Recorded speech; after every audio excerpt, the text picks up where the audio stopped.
নমস্কার বন্ধুরা, village food with মিনুতে তোমাদের সকলকে স্বাগত জানাই। আশা করছি তোমরা সকলেই খুব ভালো আছো, আর আমিও কিন্তু খুব ভালো আছি। আজকে আমি তৈরি করব ময়দা আর সুজি দিয়ে অসাধারণ স্বাদের একটি বিস্কুট। এই বিস্কুটটি কিন্তু খুবই মুচমুচে হয় খেতে, যেটা বড় থেকে বাচ্চা সকলেই কিন্তু খেতে পারে। বিস্কুটটি কিন্তু অনেক দিন পর্যন্ত ঘরে রেখেও খাওয়া যায়।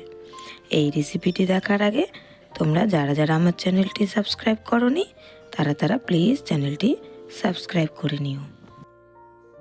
বিস্কুট তৈরির জন্য এখানে আমি একটা গামলাতে নিয়ে নিলাম 1 বাটি পরিমাণ ময়দা। তোমরা চাইলে এখানে ময়দার পরিবর্তে আটাও নিতে পারো।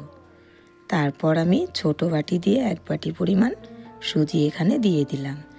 যতটা পরিমাণ ময়দা তার অর্ধেক পরিমাণ সুজি। তারপর দিয়ে দিলাম কালো জিরে আর সামান্য একটু এলাচ গুঁড়ো, আর দিয়ে দিলাম পরিমাণ মতো লবণ, আর আমি দিয়ে দেবো 1 চামচ পরিমাণ ঘি। ঘিয়ের বদলে এখানে শুধু সাদা তেলও কিন্তু দেওয়া যায়। আর এখানে 3 চামচ পরিমাণ সাদা তেলও আমি দিয়ে দিলাম। এবার সব কিছুকে একসাথে ভালো করে কিন্তু ময়াম দিতে হবে। আর যতটা ভালো ময়াম দেওয়া হবে বিস্কুটগুলো কিন্তু ততটাই খাস্তা হবে। দেখো আমার কিন্তু ময়াম দেওয়া হয়ে গেছে। এইভাবে ময়দাটা কি সুন্দর দলা পেকে যাচ্ছে। তারপর এতে আমি দিয়ে দিলাম ছোট বাটি দিয়ে 1 বাটি পরিমাণ চিনি। আর চিনিটা কিন্তু পরেই দিতে হবে, আগে দিলে কিন্তু গলে যেতে পারে। তাই জন্য চিনিটা পরে দিতে হবে, যাতে চিনিটা দানা দানা থাকে, তাহলে কিন্তু বিস্কুটটা খেতে খুব ভালো হবে। তারপর আমি দিয়ে দেবো এখানে বাদাম আধা ভাঙা করে রেখেছিলাম, সেটাই আমি এখানে দিয়ে দিলাম। বাদামটা দিলে কিন্তু বিস্কুটটা খেতে দারুণ হয়। তারপর সব কিছুকে আবারও ভালোভাবে মিশিয়ে নেব। আর এখানে যদি জলের প্রয়োজন হয় সামান্য একটু গরম জল কিন্তু আমি ব্যবহার করব।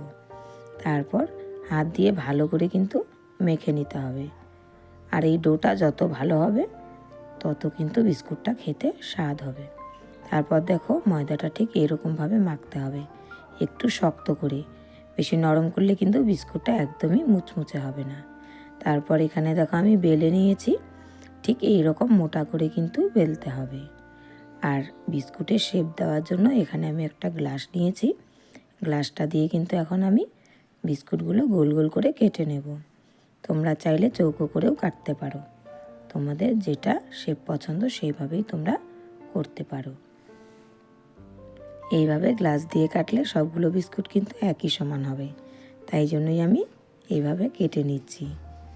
একটা একটা করে এভাবে সুন্দর করে বিস্কুটগুলো কেটে নেব।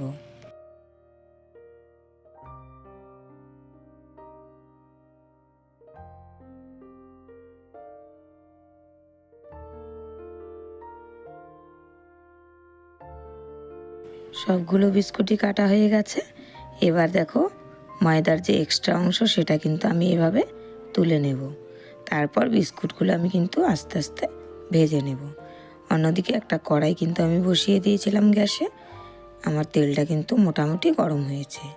এবার একটা ছুরির সাহায্যে কিন্তু আমি বিস্কুটগুলোতে সুন্দর করে ডিজাইন করে নেব। তোমরা পছন্দ মতো ডিজাইন করতে পারো। দেখো সুন্দর করে এভাবে দাগ দাগ করে ডিজাইন করে নিচ্ছি, তাতে বিস্কুটগুলো কিন্তু খুব সুন্দর দেখতে লাগবে। সবগুলোই আমার হয়ে গেছে, দেখো ঠিক কতটা সুন্দর হয়েছে দেখতে। এবার কিন্তু আমি এগুলোকে ভেজে নেব। এবার আস্তে আস্তে আমি একটা একটা করে বিস্কুট এভাবে তেলের মধ্যে দিয়ে দেব। আর তেলটা কিন্তু খুব বেশি হিট করা যাবে না। যখন দেখব তেলটা মিডিয়াম গরম হয়েছে তখনই কিন্তু বিস্কুটগুলো আমি এতে দিয়ে দেব। আর এই সময় গ্যাসের আঁচটা কিন্তু মিডিয়াম রাখতে হবে। বেশি হাই করলে কিন্তু বিস্কুটগুলো একদম লাল হয়ে যাবে, ভেতরে কিন্তু নরমই থেকে যাবে। এইভাবে গ্যাসের আঁচটা মিডিয়াম রেখে বিস্কুটগুলো ভেজে নিতে হবে। দেখো বিস্কুটগুলো হালকা লাল লাল রং চলে এসছে। আমার কিন্তু এগুলো হয়েই গেছে। এবার কিন্তু আমি তুলে নেব। আর এই বিস্কুটগুলো কিন্তু উল্টে দেওয়ার কোনোই দরকার নেই। এক পাশটা মোটামুটি লাল হলেই কিন্তু তুলে নেব। বিস্কুটগুলো কিন্তু দুপাশে ভাজার কোনো দরকার নেই, এক পাশটা ভাজলেই কিন্তু হয়ে যায়। যখন দেখব ঠিক এই রকম কালার চলে এসছে তখন কিন্তু তুলে নেব। বেশি লাল করলে কিন্তু নিচ থেকে পুড়ে যেতে পারে। দেখো কতটা সুন্দর হয়েছে দেখতে। এভাবে কিন্তু সবগুলো বিস্কুটই আমি ভেজে নেব। আবারও আমি তেলের মধ্যে একটা একটা করে বিস্কুট এতে দিয়ে দেব, দিয়ে ঝাঁঝরা দিয়ে কিন্তু আমি আস্তে আস্তে ভেজে নেব।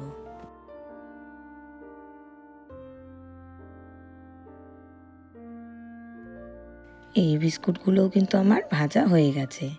এভাবে সবগুলো বিস্কুট কিন্তু আমি ভেজে নেব। সবগুলো বিস্কুটই আমার ভাজা হয়ে গেছে। দেখো বিস্কুটগুলো কতটা খাস্তা হয়েছে। এই রকম বিস্কুট বানিয়ে তোমরা কৌটোতে ভরে রাখতে পারো। অনেক দিন পর্যন্ত কিন্তু খাস্তা থাকে, খেতে কিন্তু দারুণ লাগে। ছোট থেকে বড় সবাই কিন্তু খেতে খুব পছন্দ করবে। একবার অন্তত বাড়িতে এভাবে বিস্কুট তৈরি করে দেখো, খেতে কতটা দারুণ হয়। আজকের এই রেসিপি ভালো লাগলে চ্যানেলটি প্লিজ সাবস্ক্রাইব করে রেখো আরও ভালো ভালো রেসিপি দেখার জন্য। দেখতেই পাচ্ছ তোমরা বিস্কুটগুলো কতটা খাস্তা হয়েছে। আর কমেন্ট করে জানিও তোমরা বিস্কুটগুলো কেমন হয়েছে। তোমাদের একটা কমেন্ট আমাকে কিন্তু পরবর্তী রেসিপি তৈরি করতে অনেকটা অনুপ্রাণিত করে।